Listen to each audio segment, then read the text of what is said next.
So I'm going to answer this in a little bit of a different way.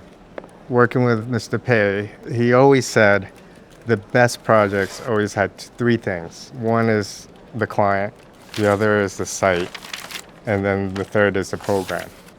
And if you had all three, you would always have a great project. طبعاً هذا متحف ما كان إنشاء جديد في الوقت اللي أنا ابتديت. كان المشروع مبتدي من 1999. ابتدوا في البداية مع الأغا خان، كانوا مسوين مسابقة. My involvement with the Museum of Islamic Art was rather by chance. One day, I was called to be a member of a jury for an architectural competition for a new Islamic art museum in Doha. كانت الفكرة إن كيف إحنا نحتضن الحضارة الإسلامية عن طريق متحف. كان الوالد يريد يعني تذكير الأجيال الجاية والموجودة أهمية الحضارة الإسلامية وإيش الاختراعات اللي حصلت في أثناء ذيك الفترة. The competition was not successful. And after, I think, 9 or 10 months of work, as chairman of the jury, I was called by His Highness, the Emir of Qatar, Sheikh Hamad, to examine the project as it was progressing. When the Emir asked for an estimate of the investment and I gave an opinion, the project was going to require, at that time, we are talking about the end of 1998, it would require in the region of $300 million. At that moment, His Highness, the Emir, said, for this price, and I'm quoting here, I can have the best architect in the world. And I said, yes, sir. And he said to me, do you think Mr. Pei would like to do this project?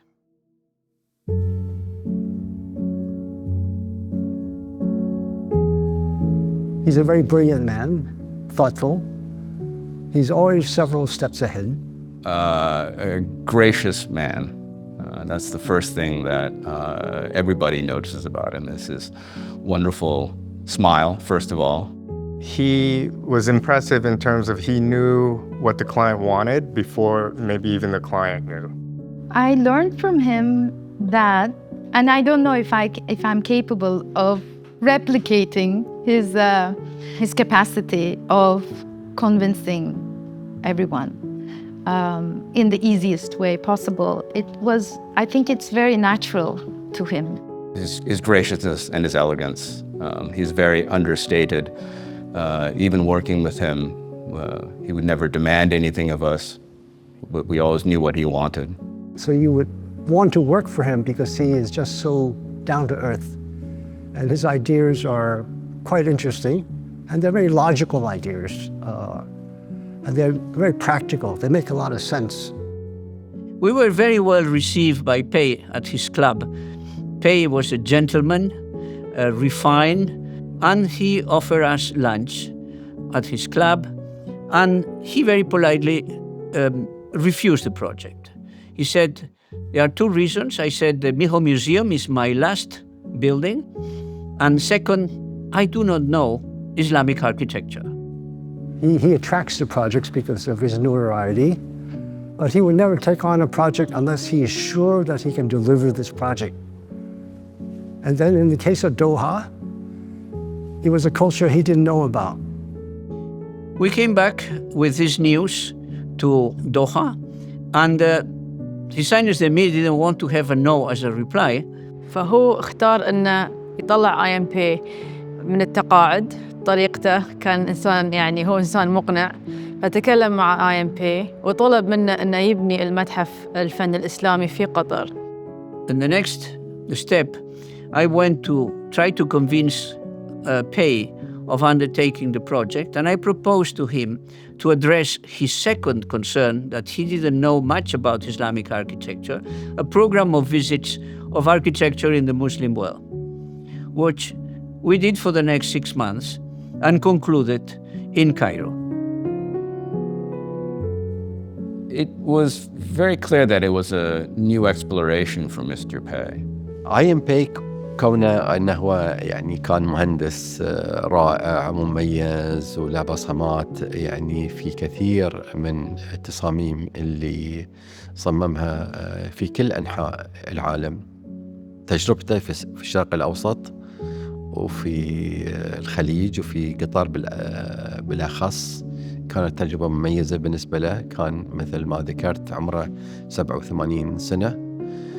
The project was something that was done in a culture they had never worked on before. He had never done a major commission in the Islamic world. It was certainly a very large commission, and at that point he was technically retired, but this was a wonderful opportunity which he relished. And I saw it as an exploration on his part and a real testament to his sort of intellectual curiosity, which was present throughout his career. لما IMP وافق أنه ياخذ مشروع المتحف الفن الإسلامي كان شرطه أنه يزور الدول الإسلامية اللي كان لها دور إيجابي في الحضارة الإسلامية خلينا نقول. فزار دول كثيرة منها إسبانيا، منها مصر، منها سوريا، قطر طبعاً، تركيا.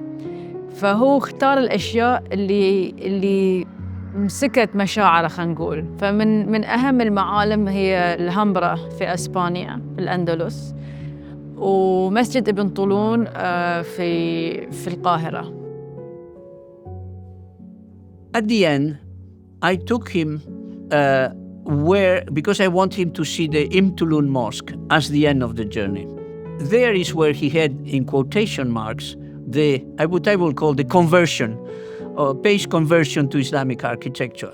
This mosque, of course, built in the 9th century, and the big space in the courtyard with the ablutions fountain in the middle was one of element of the space that I think he was impressed him.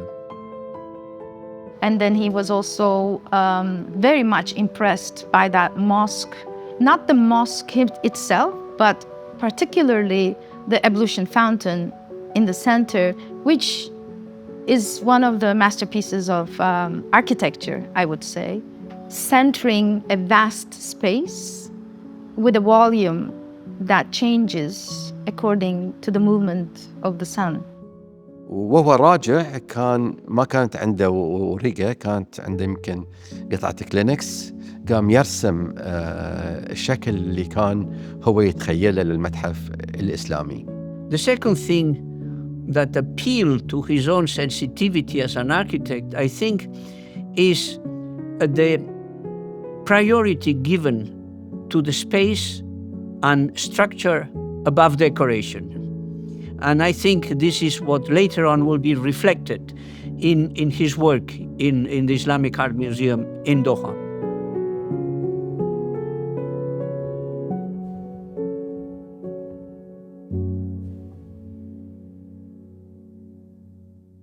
But at the beginning of the building, His Highness the Emir said, I hope you like the site for the museum. The site for the museum was an 11-hectare triangular piece of land in the Corniche. But then Pei said, well, Your Highness, I would like to show you something. And then he proposed the Emir to stand up and go to one of the bay windows that opened towards what it was at that time, the view on the harbor, and said, Your Highness, I have only one condition to make this project. Thank you for the land that you are proposing. It's a splendid plot, but I want my museum there. And then the Emir said, but this is in the water. And he said, yes, Your Highness, is in the water. I said, but why you want to build a museum in the water? I said, I will make a small island, artificial island, but I don't want my museum in the shore because its view will be occluded by the many other buildings that will grow around it. The design progressed from its initial concept as a very simple sketch. It started essentially two sketches, actually. I recall there was one sketch about the siting of it, which was very important to Mr. Pei. To start with, he basically built this museum in the water so he can be sheltered against encroaching neighbors. ويتم جوهره في كورنيش الدوحة من بين الدوحة الحديثة والدوحة القديمة. He created his own site, and basically he created a site off the port that was there. And he kept sketching this building in the water, and also at an angle with a formal approach. And I think the idea was really that the movement of people around the corniche would animate the building for them, as well as the sun moving along the corniche. The second part was he built the Peninsula Park, which shelters the building against the waves of the Gulf. So that would protect the building mostly against waves. Showed the museum as a small extension from the existing corniche that's in Doha.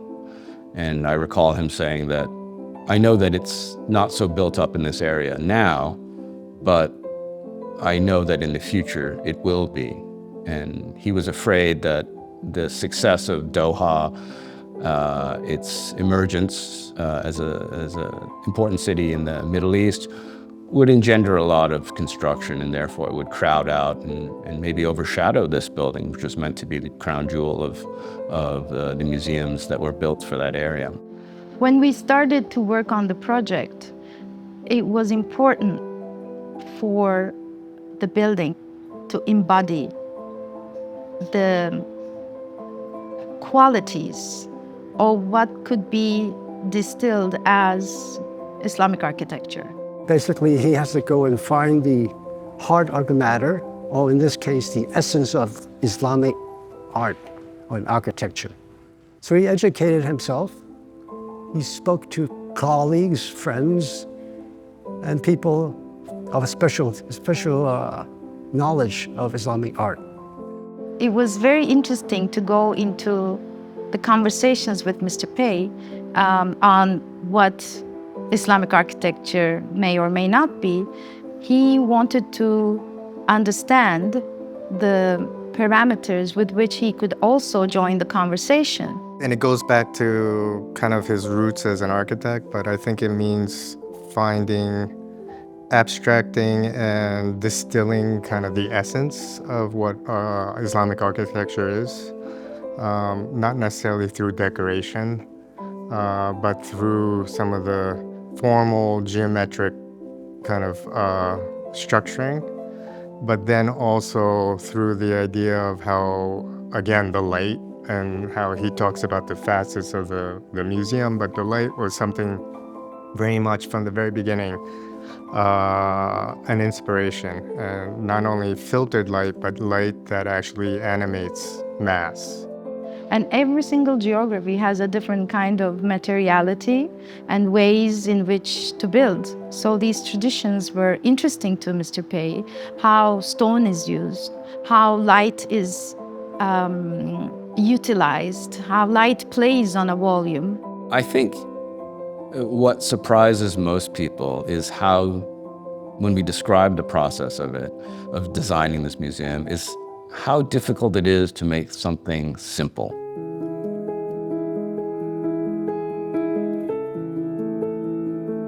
كان الفكر الموجود في ذاك الوقت في المنطقة العربية بالذات إن المتحف مجرد مكان المقتنيات، الناس تيجي وتشوف مقتنيات وتطلع. لكن هالفكر كان يختلف، كان الفكر إنه كيف إحنا نخلق عن طريق العمارة مكان للإبداع والإلهام، وإن المقتنيات تكون جزء من العمارة وليس العمارة مش فقط مثل ما يقولون مخزن للمقتنيات. The Museum of Islamic Art is different because it's very large, 175 meters long by 75 meters wide. Là, il avait encore plus d'espace. Il n'avait pas la pyramide, mais il avait le dôme principal était à 54 mètres, hein, si vous voulez. C'est quelque chose c'était très puissant, si vous voulez. It's the location of the project. It's the culture that it sits in, the geography, the sun, the language, and the customs. They're all different. And then the second sketch was the elevation of the building. Just a simple single-line drawing that showed the shape that you see today when you enter the museum. The long sort of structure, a podium with a large centerpiece for the atrium and the museum itself. Avec un escalier qu'il a dessiné pendant des mois et des mois, cet escalier à double révolution. He wasn't a very good sketcher, but he was very good at conveying his ideas very quickly. And so there are many sketches where he's always creating this formal cove in a peninsula. Oh, for me, all great buildings has to have a focal point. And the focal point is really always a big space, a cathedral, whatever you know, Pantheon, that space. He's very rigorous in his geometry. As I said, he's very much a modernist, so refined materials, lightness. Même passionnant de voir comment il arrivait à remettre son écriture, son ADN, sa vision des choses, son vocabulaire, comment il a réussi à le faire rentrer dans ce musée. But I think it resonates a lot with Islamic architecture as well, some bold forms, structural forms, and that's what you see in a lot of the atrium and the actual kind of massing of the actual museum. The museum is a whole space. It's a volume. Even though it has singular elements that stand out, fundamentally the building was built as a space first and a volume first, and then all the details and ornamentations, they came secondary, let's say. What we brought to the design from, let's say, if we call it Islamic architecture, what we brought into it was actually the rationality of the architectural examples that we find throughout the region.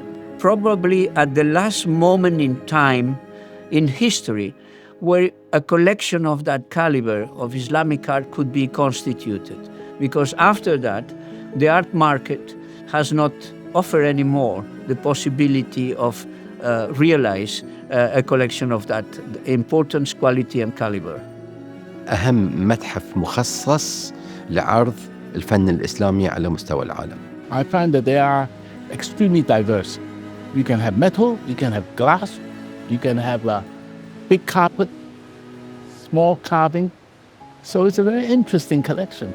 So that gives me the idea that it's not to do like American Museum or the Louvre, one big room with many partitions, not that kind. It should be small rooms, different kinds of rooms.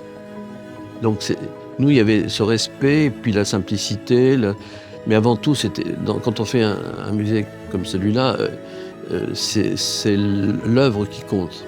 Même si c'était pour mettre un objet comme ça, on avait des vitrines qui faisaient 5 mètres de haut ou 4 mètres de haut, si vous voulez.